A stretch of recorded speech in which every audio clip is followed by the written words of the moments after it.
ما لعبش ليه في نادي الزمالك غير ماتش واحد باوفر، انا فاكره كويس قوي، بتاع المصري. ماتش المصري نادي الزمالك ما جاش فيه الماتش ده، اوفر واحد اتلعب لاحمد جعفر. ده من اسوء الماتشات عملناها، انا كنت موجود في الماتش. بقول لك ما جاش، ما بقول لك نادي الزمالك ما جاش في الماتش مع كابتن مؤمن على ما اظن. وكرة عرضيه طلع احمد جعفر جابها جول، بعديها ما شفناش الراجل تاني. زي ما بقول تمرين التزام. احمد على فكره احمد لعيب كويس من الفراوده الجامده في مصر، احنا جايبينه من بتروجيت، هو مكسر الدنيا، هداف ورجع تاني هداف وعلى فكره هيرجع هداف تاني. احمد هيرجع هداف تاني. فين بقى في الزمالك؟ احمد بعيد. طيب انا معايا على التليفون نجم الزمالك كابتن احمد جعفر.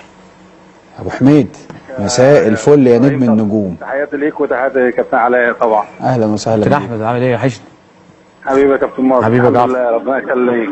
طيب خليني اسالك مباشره، ما سالتش انت ما بتلعبش ليه؟ ما سالتش انت بعيد ليه في اي وقت من الاوقات يا كابتن؟ سالت كذا مره. عادي، ما قال لك كان شويه يقول لك انا لسه ما اعرفش الفرقه، وشويه حاجات ثانيه، حاجات كتيره كانت ساعات بتبقى بره الكوره وكده يعني. وانت مكمل في نادي الزمالك ولا مش مكمل؟ لا تقريبا يعني بعد كلام من سياده المستشار تقريبا لا، يعني بنسبه كبيره يعني. خلاص شايف انه كده خلاص فرصك في نادي الزمالك اصبحت منعدم؟ ما طالما ما فيش فرصه يا كابتن مشاركه اكيد انا مش هقعد يعني. طب هو مين اللي كان جابك نادي الزمالك تاني؟ ما هو سياده المستشار كان كلمني هو واحمد وكلموني، ورجعت من سموحه ده، رجعت من الطريق وكده، ولما كلموني وكده ورجعت مضيت. كنت انت رايح من بتروجيت رايح سموحه، رجعت في الطريق لف وارجع تاني انا رايح نادي الزمالك بيتي.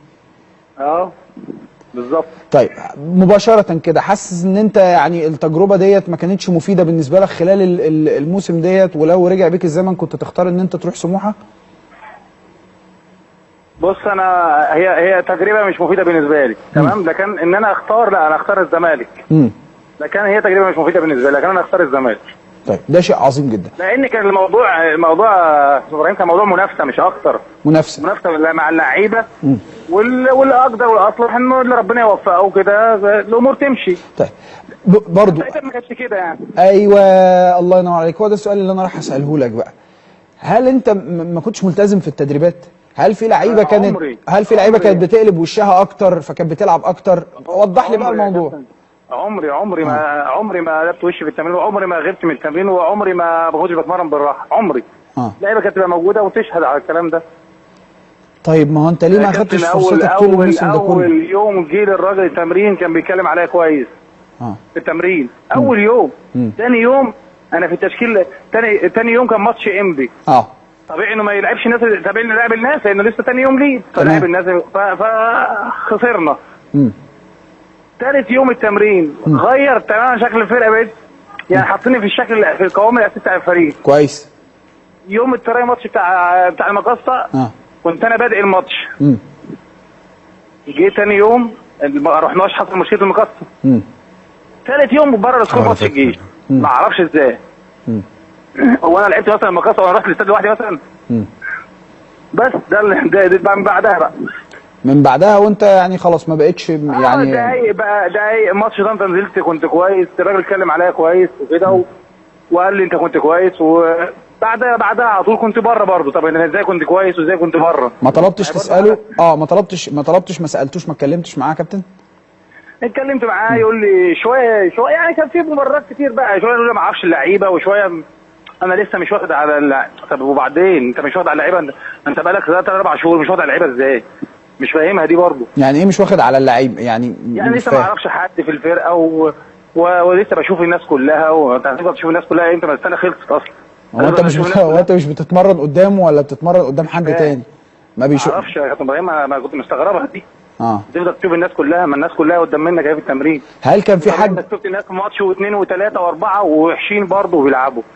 ايوه. وبعدين هذا الموضوع ده هيفضل لحد امتى؟ ليه بقى الوحشين ليه برضه كانوا الوحشين بيلعبوا؟ وليه كان في ناس احيانا الجمهور بيشوفها ان هي بعيده وترجع تاني؟ هو كان واخد قرار بقى تقريبا الناس دي اللي هتلعب على طول.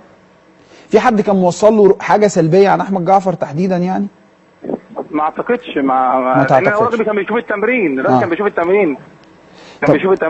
يا كابتن انا هحكي موقف قدام الكابتن علاء. اتفضل. حصل يعني تقريبا بعد ما رجعنا، تقريبا بعد ما كنا في سفر ماتش بره تقريبا حاجه زي كده، والمهم ايه رجعنا كسبانين حاجه زي كده. ف في لعيبه كتير غابت من التمرين، في لعيبه كتير غابت من التمرين، تقريبا كان في 15 لعيبه بس موجودين في التمرين. فانا بدون من الاسئله بقول لكابتن علاء، بقول له يا كابتن هو طب الناس اللي يعني الناس دي اللي موجوده في التمرين دي هي اللي هتلعب بقى؟ يا ترى الناس اللي موجوده دي اللي هي جت التمرين هي اللي هتلعب؟ فكابتن علاء برد بصراحه قال لي طبيعي ان هي اللي تلعب، طبيعي الناس اللي بتجيب التمرين مش هتيجي، المفروض انها مش هتيجي تلعب الماتش يعني. كويس. فالكابتن علاء قال لي ايه، هل يستوي الذين يعملون الذين لا يعملون؟ قلت فرحت عليه بضحك. طب كل حاجه بالتفصيل. فرحت رد عليه بضحك بصراحه، قلت له لا، اللي لا يعملون هم اللي هيلعبوا، ولكن اللي يعملون مش هيلعبوا. ده حصل بصراحه. طب وليه اللي لا يعملون؟ ثانيه واحده يا كابتن احمد، لانه برضه كلام ليه لا اللي لا يعملون؟ طب ما هو كده معلش بقى يعني، طب ما هو كده رئيس النادي عنده حق في المدير الفني انهم يعني يخاروا فقوس العمليه. ما اقدرش اقول لك كده، انا برضو ما في ايدي قرار. احمد كان موجود وكان عارف كنت بشتغل ازاي في الفرقه. دايما كنت بساعد، ما اقول له مثلا على لعيبه ولا تغيير وبتاع، انا هشوف عليه فاهم. في الملعب حتى في الماتشات معينه هو ما كانش مديلي صلاحيات اكتر في تغييرات في تشكيل فرقه. يعني في فعلا لعيبه زي ما الكابتن احمد بيقول كده ما كانتش بتشتغل وكانت بتلعب. بيتهيألي كله ازاي، كله كان بيتمرن، كله كان موجود. احمد عشان بعيد الفتره اللي فاتت، احمد على فكره كان بيتمرن كويس وكان ملتزم وكان بيجي. مشكله الراجل انه اعتمد على بعض المجموعه، مجموعه هي اللي تشتغل وهي اللي تشتغل معاه. الناس الثانيه كانت بعيده، قلت لك لسه من اول الكلام ان هو الحته النفسيه عنده قليله شويه، هو عنده الناس تبقى كويسه قدام. طيب انا بس اللي انا عايز افهمه من الكابتن احمد جعفر، ودي اخر حاجه، هل تشعر انه غياب العدل اثر على فرصك داخل نادي الزمالك يا كابتن احمد؟ طب هقول لك على قصه ده من الكابتن علاء برضه حصل. طيب اتفضل. بعد ما حصل موضوع الغياب ده تمام، كان عندنا ماتش مش فاكر دجله او مين او حاجه زي كده تمام. فالمهم عملت اسمها كويسه قوي الحمد لله رب العالمين. فكان ساعتها قبلها حوار الكابتن علاء اللي هو لما بنتكلم مع بعض في التمرين وكده، وقلت له وقال لي الايه القرانيه ديت وكده، فهزرنا يعني. فجه في الدراي ماتش برضه قلت له يا كابتن علاء بص انا عارف ايه اللي هيحصل بالظبط، وعارف ايه اللي متاخد والقرار اللي متاخد. فالمهم قال لي لا ان شاء الله تبقوا موجودين وكده، انتوا تعبتوا الاسبوع ده ومش عارف ايه وكده. المهم جه يوم التراي ماتش يا كابتن، عملت اسماء كويسه والحمد لله، واللعيبه كلها كانت موجوده يعني. كويس. كنا في بوتو سبورت باين. لقينا نفسنا بره السكور، بره الماتش. فدخلت له انا خلاص بقى، ما الموضوع بقى كده اوفر قوي يعني. ايوه. فدخلت له قلت له انت راجل اولا مش فير صراحه قدام كابتن علاء، انا ما بخافش. حتى انا استغربت احمد دخل، حتى ما يقول انا عايز، دايما اللعيبه بتقول انا عايز اخش اقعد مع الراجل. لقيت احمد مره واحده دخل وقال له الكلمتين دول، انت ظلمتني باين غلبان. طب قول يا كابتن احمد كمل اتفضل. قلت له ايه؟ قلت له انت راجل مش فير وانت راجل مش عادل، وانا بقى لي 10 سنين في نادي الزمالك بتمنى التوفيق للنادي في اي مكان، وانا كده همشي او هقعد، انا بتمنى التوفيق لنادي الزمالك في اي وضع، وانت راجل مش فير وربنا مش هيكرمك، من بعدها ما كسبش ماتش. دعيت على الراجل؟ ما دعيتش عليه. انت السبب كل اللي قاعد فيه ده. ما دعيتش عليه. العدل اساس الملك، انت راجل مش عادل خلاص ربنا مش هيكرمك. هيكرمك ازاي وانت راجل مش عادل؟ يا كابتن في لعيب قاعد في البيت اسبوع، لعيب قاعد في لعيبه بدون ذكر اسماء قاعد في البيت اسبوع وجات لعبت ماتش، والناس ثانيه بتتمرن طول الاسبوع. زي مين؟ اديني مثال على ماتش. بدون ذكر اسماء بقى.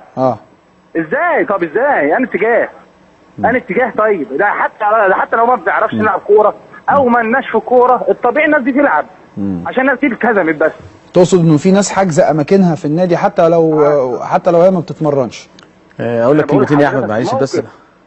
احمد اسمعني بس. طيب خليه. طيب الكابتن علاء يكمل كلام. انت عارف اني بحبك جدا، انت من اللعيبه المحترمه جدا اللي قدت بشكل كويس، كنت بتعمل مشاكل عندنا في التمرين وكنت موجود وبتلم الفرقه، وحصل كذا مشكله قدامي وانت اللي كنت بتحلها. انت لعيب كبير، نادي الزمالك ده بيتك. حتى لو هتخرج من نادي الزمالك عايزك كبير زي ما انت هترجع هداف الدوري تاني.